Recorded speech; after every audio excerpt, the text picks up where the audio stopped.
Termukh bridge এটি এমন একটি জায়গা যেখানে তিন দিক থেকে আসা নদীর মিলনস্থল এক মনোমুগ্ধকর দৃশ্য তৈরি করেছে। নদীর বিস্তীর্ণ জলরাশি, খোলা আকাশ আর চারপাশের সবুজ পরিবেশ মুহূর্তেই মনকে প্রশান্ত করে তোলে। শহরের কোলাহল ছেড়ে পরিবার, বন্ধু কিংবা প্রিয়জনের সঙ্গে স্বল্প সময়ের জন্য ভ্রমণের এটি হতে পারে দারুণ একটি গন্তব্য। আব্দুল্লাহপুর থেকে মোটামুটি ৫ কিলোমিটারের মতো রাস্তা এগিয়ে গেলেই তেরমুখ ব্রিজ। রাস্তাটি মোটামুটি ভালো, তাই ঢাকা থেকে তেরমুখ ব্রিজ যেতে উত্তরা বা এয়ারপোর্ট এলাকা থেকে উত্তরখানের দিকে চলে আসতে পারেন।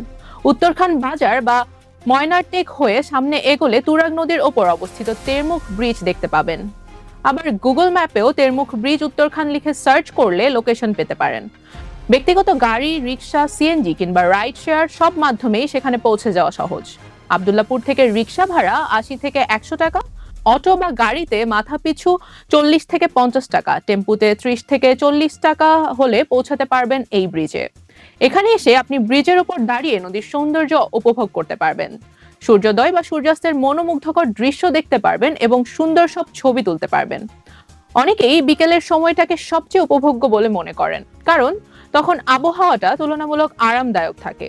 যদি তেরমুখ ব্রিজে ঘুরতে আসেন তাহলে অবশ্যই নিরাপত্তার বিষয়টি মাথায় রাখবেন। ব্রিজের রেলিং এর বাইরে ঝুঁকে দাঁড়াবেন না। নদীতে নামার আগে অবশ্যই স্থানীয়দের পরামর্শ নিন এবং পরিবেশ পরিষ্কার রাখতে যেখানে সেখানে বা নদীতে কোনো ধরনের ময়লা ফেলবেন না।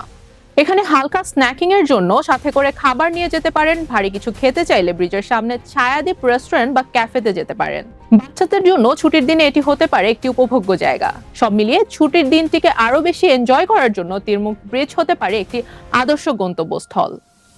রুবাইয়াত জান্নাত, টাইমস 24।